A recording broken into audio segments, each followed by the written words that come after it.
मधु अपने बेटे ऋषभ और पति तेजेंद्र के साथ रहा करती थी। ऋषभ की हाल ही में नायरा नाम की एक मॉडर्न और पढ़ी लिखी लड़की के साथ शादी हुई थी। नायरा ऑनलाइन इंग्लिश क्लासेस लेती थी और बच्चों को इंग्लिश पढ़ाती थी। नायरा बाकी बहुओं की तरह नहीं थी जो अपनी सास से काम करवाए और खुद ऐशो आराम में रहे। वो अपनी सास की खूब मदद करती थी। नई नई शादी होने की वजह से ऋषभ और नायरा हनीमून मनाकर घर आते हैं। अरे बेटी, कैसा रहा तेरा हनीमून? बहुत ही मस्त था माजी। मैं तो कहती हूँ कि आप और पापा भी उस जगह जाकर आओ। बहुत ही सुंदर जगह थी वो। ऐसे ही कुछ दिन बीतते हैं। फिर एक दिन, ओफो माजी, आप भी ना, छोड़िए ये सब, दीजिए, मैं कर देती हूँ ये। आप जाइए और जाकर आराम कीजिए। आज से एक नया सीरियल लगने वाला है। आपको उसका प्रोमो पसंद आया था ना? जाइए, जाकर देखिए उसे। अरे बहू, तू कितना काम करेगी?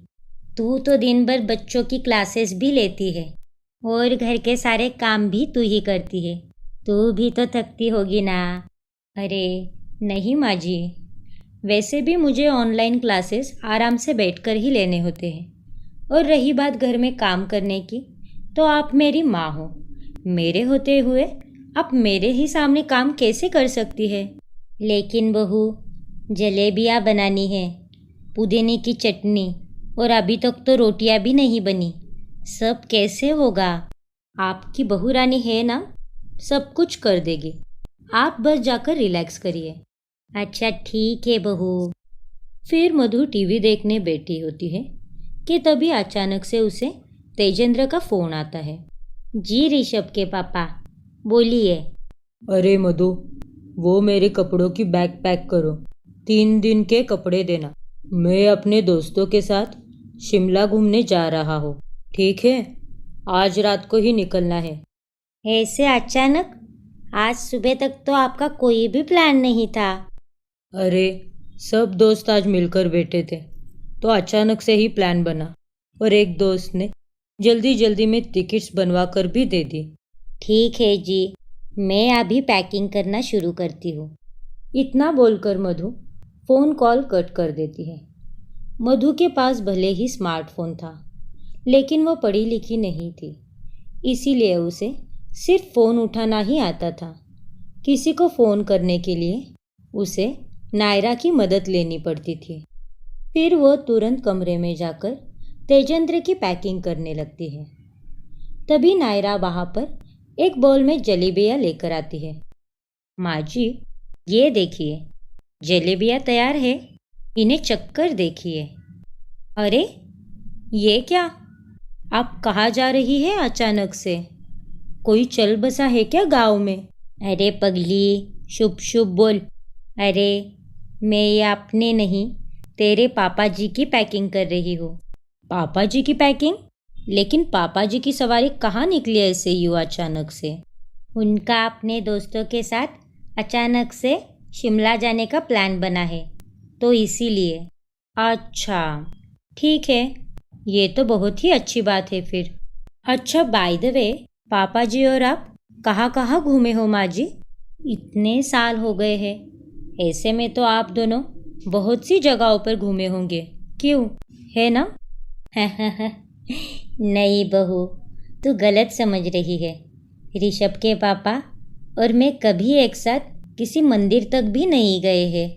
तेरी स्वर्गवासी सास, यानी तुम्हारी दादी सास, उन्होंने मुझे हमेशा घर में ही बंद रखा, और इन्होंने भी कभी सामने से मुझे कहीं चलने के बारे में नहीं कहा।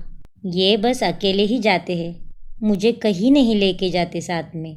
क्योंकि मैं अनपढ़ हूँ ना, तो इसीलिए इन्हें बहुत शर्म आती है मुझे कहीं भी लेके जाने में। अपनी सास की बातें सुनकर नायरा को बहुत दुख होता है और गुस्सा भी आता है। ये क्या बात हुई भला? ऐसा थोड़ी ना होता है। नहीं, पापा जी को आने दो आज। आज तो मैं उनकी क्लास लेकर रहूँगी। अरे, आप दोनों तो कभी हनीमून पर भी नहीं गए। ये कितनी बड़ी शॉकिंग बात है। कोई फ़ायदा नहीं बहू ये सब करके। तू चाहे कितने भी जतन क्यों ना कर ले, वो नहीं मानेंगे। वो ऐसे ही है। जाने दे। क्यों ऐसी कड़वी बातों के बारे में सोचकर अपने मन में कड़वाहट घोले हम। वैसे भी इतने सालों के बाद अब मुझे भी कहीं जाने की इच्छा नहीं रही। अब तो आदत सी हो गई है। तू जाने दे ये सब बातें। ला, देखूँ तो तेरी जलेबियाँ कितनी लज्जतदार बनी है। ओह यस यस माँ जी, प्लीज़ हैव इट। वाह, मज़ा ही आ गया। एकदम सरस बनी है ये जलेबियाँ तो। तुम्हारे हाथों में तो जादू है बहू। जो भी बनाती है बहुत ही अच्छा खाना बनाती है। फिर मधु अपने बैग पैकिंग में लग जाती है और नायरा वहाँ से मुस्कुराकर चली जाती है।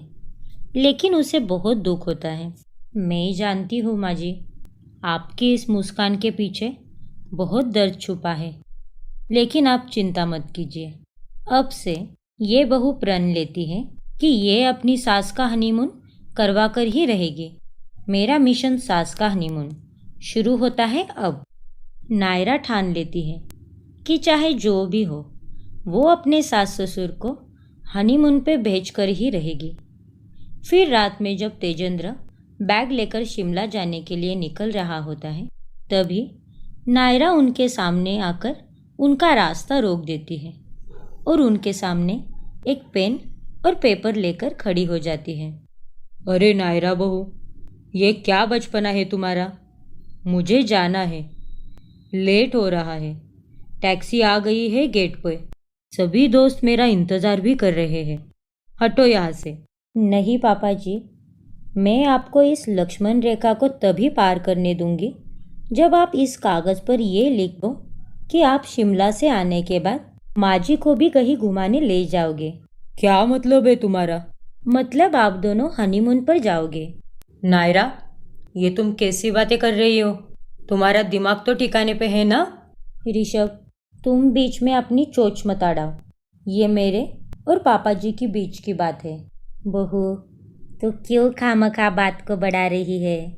जाने देना। नहीं माँ जी, आप हमेशा चुप रह सकती है, लेकिन मैं नहीं। अरे, ये अकेले घूमते रहेंगे और आप बस इस घर के पिंजरे में कैद रहेगी, ये नहीं चलेगा। पापा जी, अगर आप माँ जी को हनीमून पर नहीं ले जाएंगे तो मैं भी ऋषभ के साथ आज के बाद कहीं घूमने नहीं जाऊंगी। अरे यार नायरा, अब माँ और पापा के बीच में तुम हमारे घूमने पर क्यों ग्रहण लगा रही हो? चुप रहो तुम भी अकेले अपने दोस्तों के साथ घूमते रहो। कभी अपनी माँ के बारे में नहीं सोचा। कभी अपने पापा जी को ये समझाने के लिए तुम्हारी जुबान भी नहीं खुली कि पापा माँ को हनीमून पर ले जाइए। जब कुछ बोलने की बारी आती है तब तो तुम्हारी जुबान पर लॉक लग जाता है।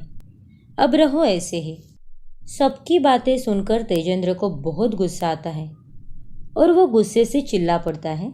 बस, बहुत हुआ तुम लोगों का। चिक चिक चिक चिक। मैं मधु को कहीं भी नहीं ले जाऊंगा, क्योंकि मधु कहीं भी ले जाने के लायक ही नहीं है। अब हटो मेरे रास्ते से। तेजेंद्र गुस्से से नायरा के हाथ का कागज़ छीनकर उसे फाड़ता है और वहाँ से चला जाता है।